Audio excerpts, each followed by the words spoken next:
As we continue celebrating the season, many families are also preparing to observe Kwanzaa, a week-long celebration honoring African heritage, culture, and community. Infamous storyteller and cultural preservationist Gary Moore is here to tell us more. So Gary, what is Kwanzaa and why is it celebrated? So Kwanzaa is a 7-day holiday that starts the day after Christmas and it goes till New Year's Day. Each day has a principle. The holiday came about in 1966.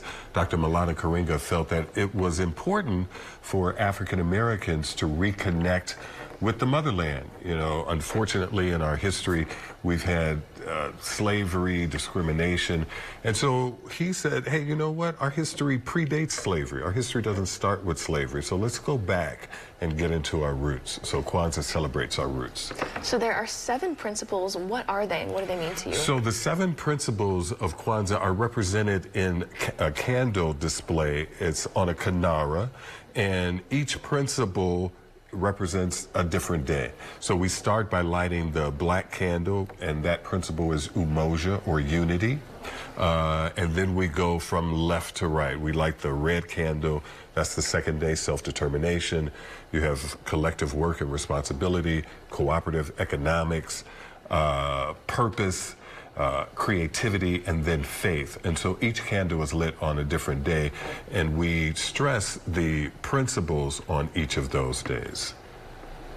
Tell me about the bust you brought in. That is really cool. What does that mean to Kwanzaa? Well, see, so what I try to do is, especially for the young people, when we get into the storytelling, talk about our rich history.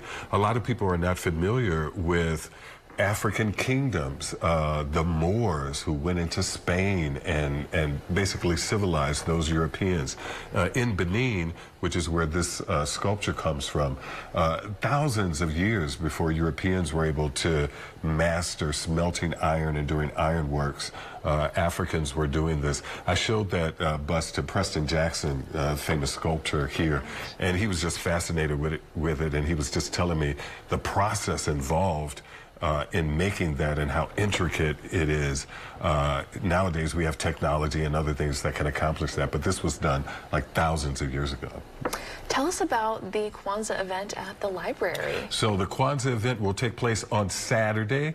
That will be the second day of Kwanzaa. It'll happen from 10 a.m. until 1 p.m. It is free, open to the public. It's at the main branch downtown, and you can enjoy storytelling. There's African dance. We'll have some food to sample from the continent, and a whole lot more. I'm also having posters of different African countries.